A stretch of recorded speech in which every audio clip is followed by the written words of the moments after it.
Assalamualaikum warahmatullahi wabarakatuh. Pada saat ini saya berada di sebuah daerah yang mana daerah ini dialiri dengan sebuah sungai yang cukup lebar. Kemudian untuk menghubungkan satu daerah ini ya dengan daerah yang di seberang itu digunakanlah jembatan gantung. Jembatan gantung ini kalau kita lihat itu terdiri dua buah tiang. Tiang pertama pada ujung sini, kemudian tiang kedua sebelah ujung sini. Ya. Kemudian pada ujung tiang ini ya, diikatkan kabel sebanyak dua buah. Kemudian kabel ini fungsinya untuk menahan badan jembatan ini. Dari badan jembatan ke kabel yang di atas ini itu diikatkan dengan besi. Kemudian supaya jangan kabel ini tertarik atau tiang ini tertarik ke arah ke sungai ini, keduanya ini, maka kabel yang ada di atas ini diikatkan ke ujung, ya, dibuat titik tumpuan ke ujung. Ya. Jadi beban yang ada pada jembatan ini itu tertumpu kepada tiang dan tiang ini menyerahkan ke ujung atau ke pangkalnya ini. Nah, sama dengan sana. Yang ujung sebelah sana juga demikian, itu diikatkan dengan tiang, diikatkan dengan titik tumpuan juga, kabelnya diikatkan sama dengan seperti yang di ujung tadi. Untuk jelas. Pada gambar ini adalah maket sebuah jembatan gantung, yang mana jembatan gantung ini biasanya dipakai menghubungkan satu tempat ke tempat yang lain dengan jarak yang cukup jauh. Jembatan gantung ini terdiri dari dua buah batang. Batang yang pertama disebut batang A, batang kedua disebut batang B. Pada jembatan gantung ini ada badan jalan, kemudian di atas badan jalan ini ada kendaraan atau disebut dengan gayanya P1, berat daripada kendaraan itu sendiri. Kemudian ada P2 atau gaya P2, kemudian ada gaya P3 dan ada gaya P4. Kalau kita lihat daripada gambar ini, dengan adanya kendaraan atau gaya yang berada di atas badan jalan ini, otomatis badan jalan ini akan tertekan ke bawah. Bagaimana usahanya memindahkan semua gaya yang berada di atas ini ke dua buah tiang ini, yaitu dibuatkanlah kabel yang berbentuk busur seperti ini. Kemudian badan jalan ini diikatkan ke kabel yang berbentuk busur ini, sehingga dengan adanya beban di atas badan jalan ini, kabel busur ini bebannya tertarik ke tengah. Begitu juga yang batang AB ini menarik batang ini ke tengah. Untuk menghindarkan supaya beban ini bertumpu ke dua titik A maupun titik B, maka batang A ini diikatkan ke titik tumpuan atau dinamakan bobot A. Begitu juga batang B ini diikatkan ke titik tumpuan dinamakan bobot B.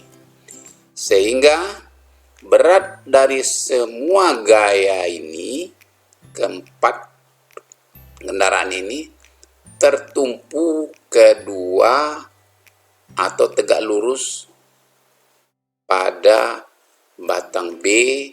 Begitu juga dia akan menyerahkan seluruh bebannya itu ke titik A.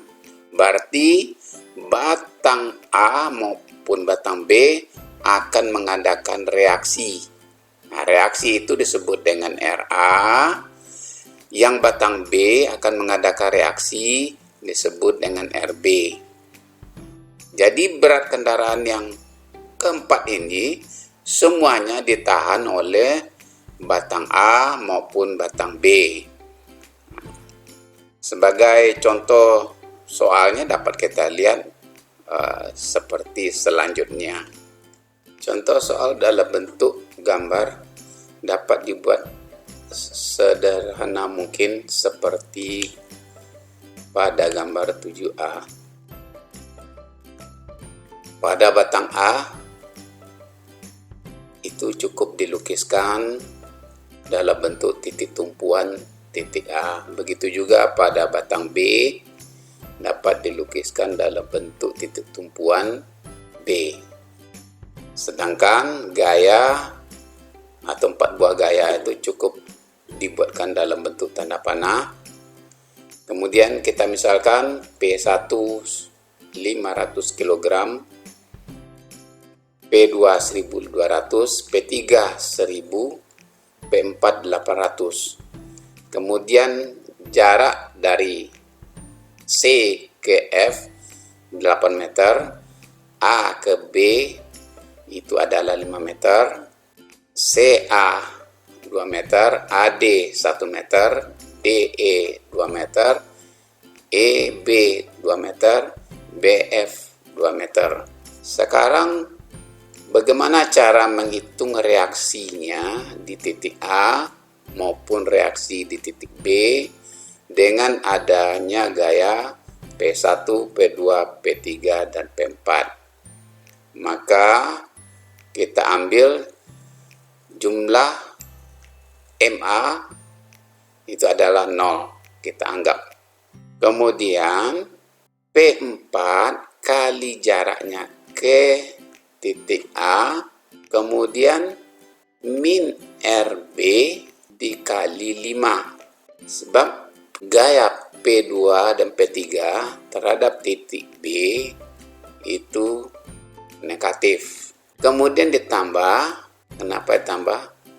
P3 kali 3. P3 terhadap titik A itu adalah positif.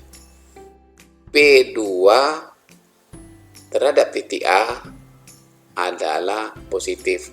Kemudian P1 terhadap titik A itu adalah negatif, berlawanan dengan jarum jam, sama dengan 0. Maka P4 800 dikali jaraknya ke titik A itu dapatnya 4800.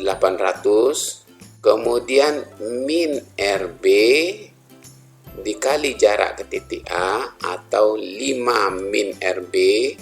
Kemudian P3 1000 kg dikali jaraknya ke titik A 3000. Kemudian P2 positif dikali jaraknya ke titik A 1. Kemudian min P1 dikali ke titik A jaraknya 2 sama dengan 0. Akhirnya min RB dipindahkan ruas kiri ke ruas kanan. 4800 ini adalah P4 dikali 6 ditambah 3000 itu adalah P3 kali jaraknya dari E ke A, kemudian ditambah 1200 itu jaraknya dari D ke A, kemudian min 1000 adalah P1500 dari C ke A. Kemudian RB itu dijumlahkan ini 4800 tambah 3000 tambah 1200 kurang 1000 itu dapatnya 8000 dibagi jarak AB dapatnya 1600 kg. Jadi reaksi yang terjadi pada titik B ini adalah 1.600 kg. Untuk momen pada titik B ini kita anggap 0. Maka untuk mencari reaksi di titik A itu adalah P1 dikali jaraknya dari C ke B adalah 7. Kemudian RA positif dikali jaraknya ke titik B 5. Kemudian P2 min P2 itu adalah P2 kali jaraknya dari D ke B4.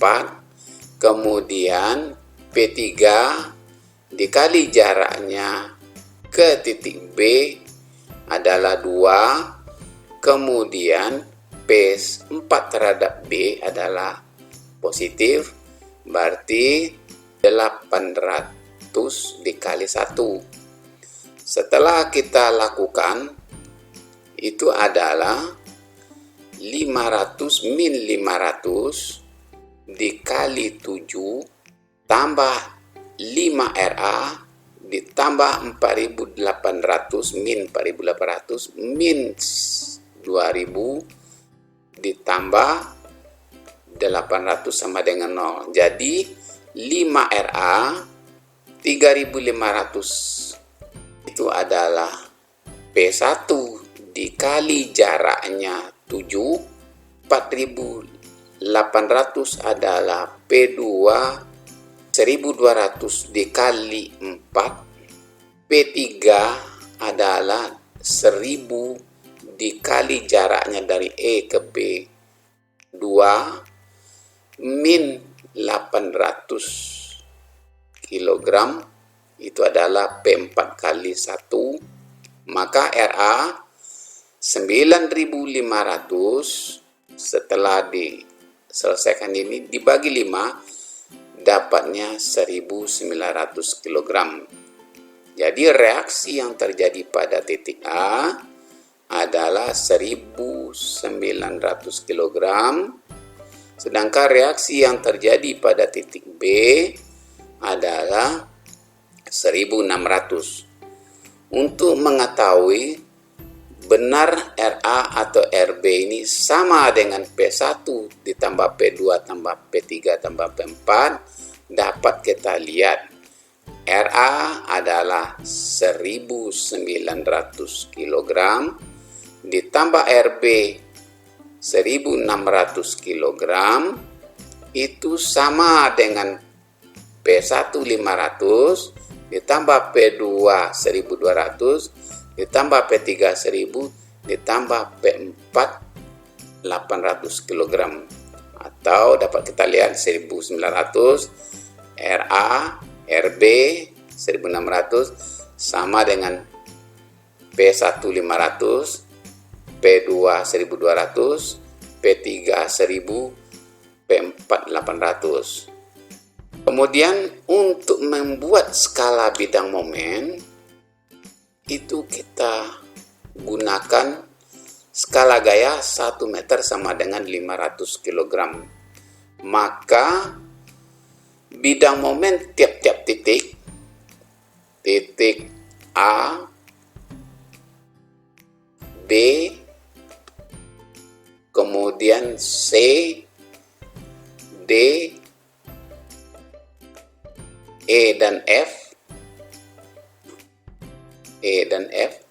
adalah, kita mulai MF, momen yang terjadi pada titik F itu adalah P4 kali 0, maka mulainya di sini. Sedangkan MB itu adalah P4 yang 800 kg dikali jarak. Ini P4 800 kg, ini MB. Jadi 800 kali jaraknya 1 berarti 800 dibagi dengan skala gaya 500 kali 1 meter dapatnya 1,6.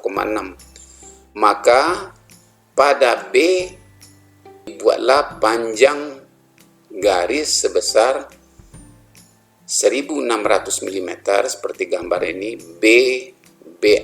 B accent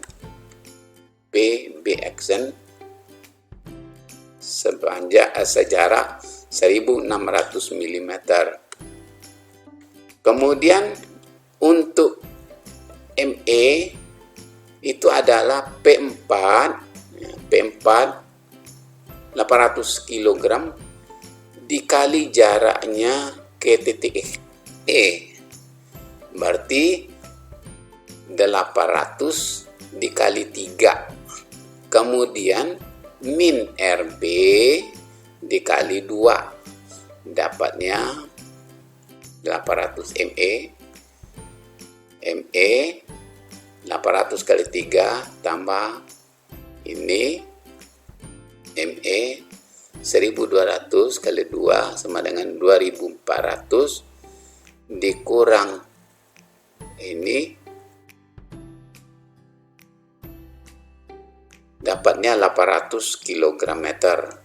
Kemudian dilukiskan 800 min 800 dibagi dengan skala bidang momen 500 kali 1 meter dapatnya 1,6 meter atau 1600 mm. Maka dari titik D ke E aksen itu dibuatlah panjang garis 1600 mm. Sedangkan MD adalah P4 ini kali jaraknya 5 dari E ke D. Kemudian min RB dikali jaraknya dari B ke D itu adalah 4. Kemudian P3 dikali jaraknya ke titik D adalah 2. Dapatnya 800 kali 5 min 1600 kali 4 plus 1000 kali 2 sama dengan 0 atau 800 kali 5 4000 min 6400 plus 2000 hasilnya adalah min 400 kg. Jadi dilukiskan min 400 dibagi dengan skala gaya kali 1 meter dapatnya 0,8 meter atau 800 mm. Maka dilukiskanlah dalam bentuk panjang garis dari D ke D aksen ini 800 mm. Kemudian kita akan mencari MA ini. MA adalah P1 ini dikali jaraknya ke sini ke titik A. Dari C ke A adalah 2 berarti 1000 kg. Jadi momen yang terjadi pada titik A ini P1 ini adalah 1000 kg. Maka dilukiskan 1000 bagi 500 kali 1 meter dapat 2 meter sama dengan 2000 mm. Sedangkan MC adalah 0. Kemudian setelah dapat garis itu, maka kita tariklah suatu garis dari F ke B aksen, kemudian terus kita tarik ke E aksen, terus ke D aksen, kemudian ke A aksen, terus ke C aksen. Nah, inilah bentuk bidang momen yang terjadi pada soal